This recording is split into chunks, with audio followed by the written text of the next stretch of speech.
اعوذ باللہ من الشیطان الرجیم بسم اللہ الرحمن الرحیم۔ ہجری سال کب شروع ہوا؟ ہجری کیلنڈر کی شروعات کب ہوئی اور اس کی ضرورت کیوں پیش آئی؟ اس کا آغاز کس خلیفہ راشد کے زمانے میں ہوا؟ اور پھر ہجری سال کے پہلے مہینے کا تعین کیسے اور کس کے مشورے پر کیا گیا؟ سن ہجری کا آغاز حضرت عمر فاروق رضی اللہ تعالیٰ عنہ کے دور خلافت میں ہوا۔ اس واقعے کی تفصیل کچھ یوں ہے کہ سن 16 یا 17 ہجری میں جب عہد فاروقی میں اسلامی سلطنت میں دن دونی رات چوگنی وسعت پیدا ہونے لگی تو سرکاری امور کی انجام دہی میں تاریخ لکھنے کی ضرورت پیش آئی۔ اکثر اوقات ایسا ہوتا کہ امیر المومنین حضرت عمر رضی اللہ تعالیٰ عنہ کی جانب سے گورنروں کو جو خطوط پہنچتے یا گورنروں کی جانب سے حضرت عمر رضی اللہ تعالیٰ عنہ کو جو خطوط موصول ہوتے ان پر تاریخ درج نہیں ہوتی تھی، جس سے سرکاری امور میں دشواری پیش آتی۔ اس بنا پر صحابہ کرام رضی اللہ تعالیٰ عنہ نے ضرورت محسوس کی کہ مسلمان جو ایک مکمل ضابطہ اخلاق اور مستند تہذیب کے مالک ہیں، ان کی اپنی جداگانہ اسلامی تاریخ ہونی چاہیے جس کی بنیاد کسی اسلامی واقعے پر ہو۔ حضرت ابو موسیٰ اشعری رضی اللہ تعالیٰ عنہ نے خصوصی طور پر حضرت عمر رضی اللہ تعالیٰ عنہ کی توجہ اس طرف دلائی۔ اس پر امیر المومنین حضرت عمر رضی اللہ تعالیٰ عنہ نے صحابہ کرام کے سامنے یہ تجویز رکھی اور ان سے مشورہ طلب فرمایا تو سب نے اس تجویز کو پسند کیا۔ تاریخ طبری کی روایت کے مطابق جب مشورہ ہو رہا تھا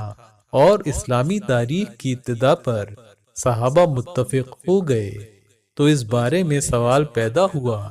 کہ اسلامی سال کا آغاز کس واقعے سے کیا جائے۔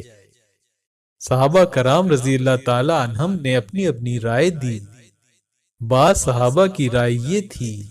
کہ نبی کریم صلی اللہ علیہ وآلہ وسلم کی ولادت باسعادت سے اسلامی سال کا آغاز کیا جائے۔ بعض صحابہ کرام کا یہ مشورہ تھا کہ اعلان نبوت سے اسلامی سال کا آغاز ہو،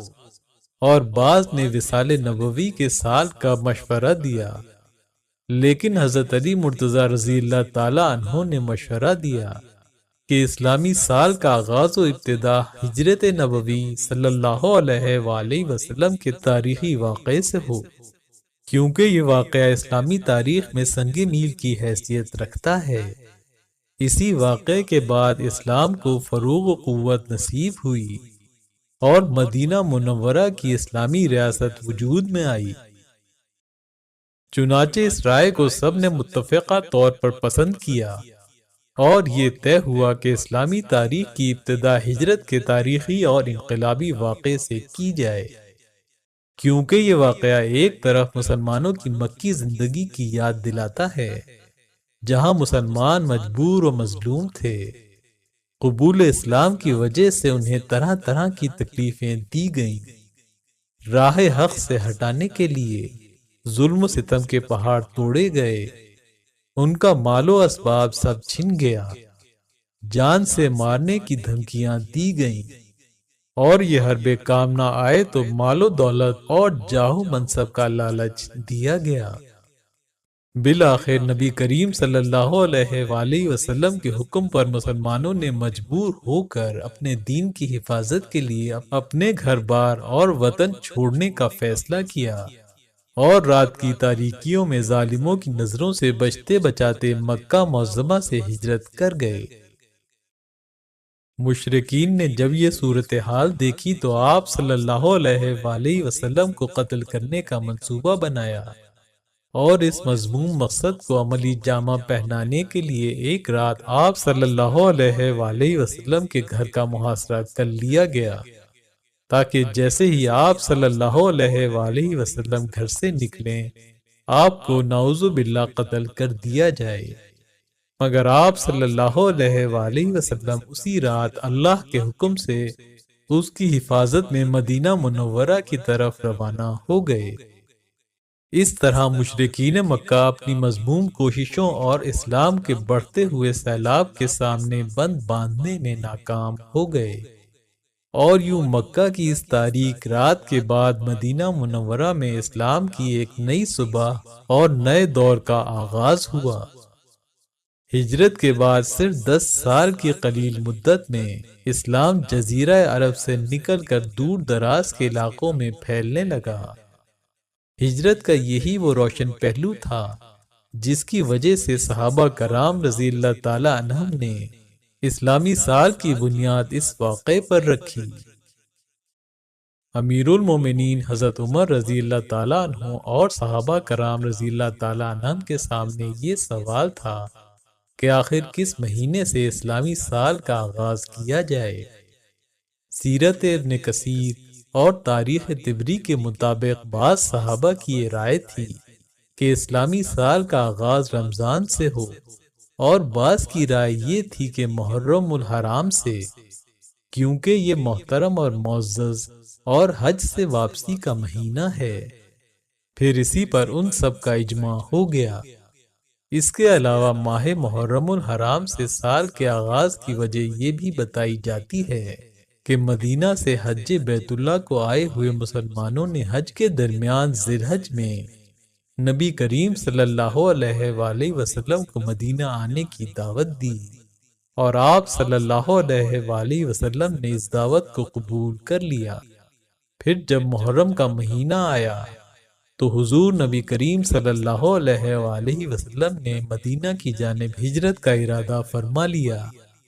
پھر کچھ دنوں بعد یعنی 26 صفر کو مدینہ منورہ روانہ ہو گئے اور ماہ ربیع الاول میں مدینہ طیبہ پہنچے۔ یوں عملی طور پر ہجرت ماہ ربیع الاول میں ہوئی۔ فتح الباری کے مطابق جب صحابہ کرام سے اس کے بارے میں مشورہ لیا گیا تو حضرت عبد الرحمن بن عوف رضی اللہ تعالیٰ عنہ سمیت بعض صحابہ نے یہ رائے دی کہ ماہ رجب سے سال کا آغاز کیا جائے، اور حضرت طلحہ رضی اللہ تعالیٰ عنہ سمیت چند صحابہ نے کہا کہ رمضان سے سال کی ابتدا کی جائے، اور حضرت عثمان غنی رضی اللہ تعالیٰ عنہ نے فرمایا کہ محرم الحرام کو سال کا پہلا مہینہ قرار دیا جائے، کیونکہ وہ حرمت والا مہینہ ہے اور لوگوں کے حج سے واپس آنے کا وقت بھی ہے، اور اسی مہینے میں نبی کریم صلی اللہ علیہ وآلہ وسلم نے ہجرت فرمائی۔ ابن حجر فرماتے ہیں جن صحابہ کرام نے محرم سے اسلامی سال کی ابتدا کا مشورہ دیا وہ حضرت عمر، حضرت عثمان، حضرت علی رضی اللہ تعالی عنہم تھے۔ غرض اس پر سب کا اتفاق ہو گیا،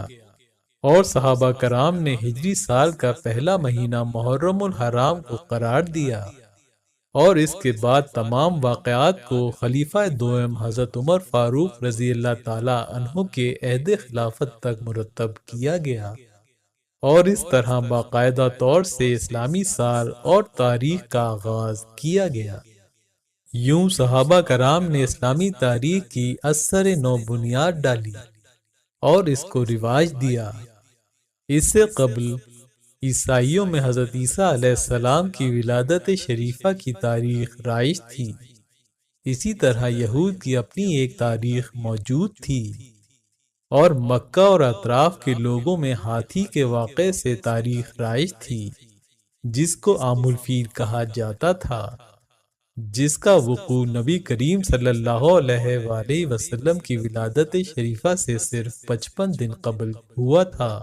مگر اس کے باوجود صحابہ کرام نے ان مروجہ تواریخ میں سے کسی تاریخ کو اپنانے اور اکتفا کرنے کی بجائے باہم مشاورت سے مستقل طور پر ایک اسلامی تاریخ کی بنیاد رکھی اور اس کو رائج کیا۔